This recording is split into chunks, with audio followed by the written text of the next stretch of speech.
You think you have bats, but you're not sure. I'm Benjamin, a residential bat specialist. And when I say bat problems, most people imagine a ton of bats pouring out of a house. But most of the people that contact me are not even sure if they have bats, or how big the problem is, or what, if anything, they should do about it. And the reason for this is that most residential bat colonies are small, and the signs you have them are subtle. So small and subtle, in fact, that bats manage to live undetected in millions of North American houses. Now, if you don't care about a couple of bats living in your walls and attic, I'm not here to suggest that it's dangerous, because statistically speaking, it ain't. But if you're the type that worry and wonder and you want to know for sure, here are the 5 definitive signs that you have bats. 1. You hear this sound. That was the sound of bats chirping inside a wall. And unlike scratching or chewing, which probably comes from mice, this sound is 100% diagnostic. 2. Bat droppings in the attic. These are bat droppings in an attic. And fun fact, you are more likely to see the droppings than the bats themselves because bats prefer to live in the walls of houses and not the attic, which is generally too hot in summer and too cold in winter. The droppings come from something called night roosting, and this is a key behavior to understand, and it's gonna come up again. You see, the bats that live in your wall have to go out at night to hunt for their dinner. And they do all this while flying, which I'm told is pretty exhausting work. So they tend to go in and out several times a night and take long rests in between. Now when they return, rather than go all the way back down into their roost, they rest in the rafters and poop a lot. Now, as gross as this is to you, it makes total sense to the bats because they don't want to poop and pee in the wall cavities where they sleep and raise their babies because that would be unsanitary and disgusting. So if you see bat droppings but not bats in your attic, it's not because you used to have bats, it's because you do have bats and they're using your attic as a toilet. 3. You find bats or bat droppings outside. Bats enter and exit buildings high up, so their droppings will be found underneath on walls, window ledges, and the ground below. Now, if you find a bat outside, it's night roosting. I said it would come up again. Bats primarily night roost in attics, but if they're feeling extra lazy, they will night roost on the exterior of your house instead, most often under porches, overhangs, and behind shutters.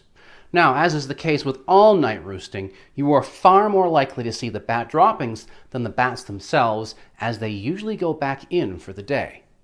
Night roosting always confuses homeowners because it's sporadic, and it tends to be sporadic because bats never choose an opening near a door as a main entry-exit point, because doing so would give their presence away.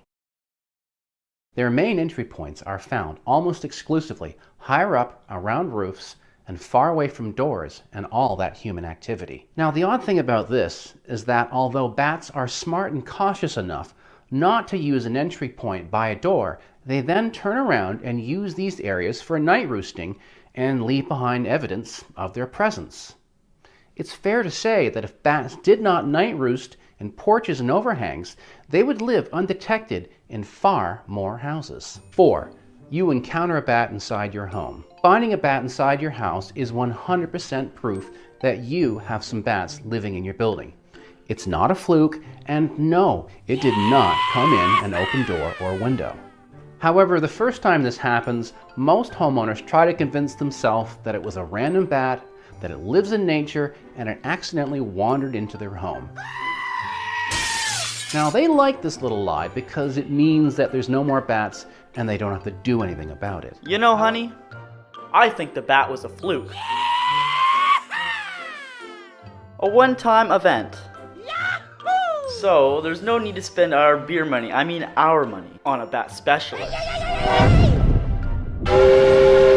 However, without going into all the reasons why this is just not possible, let's just say that bats show up inside houses because, as I mentioned earlier, they prefer to live on the walls of your home. And those same walls have pipes, wires, and ducts running through them. And all that stuff leads down to basements, which, not coincidentally, is the first and most common spot that bats get out of the walls and into your living space. But to get out of the wall, any kind of opening will do. So remember, the next time you encounter a bat inside your house, it's not a fluke, it didn't come in the door or window, and you are going to get more in the future. 5. You see a bat come out of your roof at dusk. Even if you only see one, you have others. As I have mentioned, most residential bat colonies are small, and some will only live in your house part-time. When you have bats, your home is generally part of an ecosystem of buildings they are using locally, frequently moving back and forth amongst you and your neighbors' houses. Just because you have a few bats now does not mean it will stay that way forever, as every large colony of bats started out small. Now, conversely, not every colony of bats will become large over time. Whether it will or won't is very location and species specific. But even an expert cannot say for sure whether or not your bat problem will get worse in the future. And those are the 5 key indicators that you have bats. Any one of them is proof positive that you have at least some bats living in your building. I hope you find them helpful. Now, if you did find bat droppings in your attic, but not bats, and you want to know a simple way to know if it's new poop or old poop, and if you still have bats, well, then you should watch this video.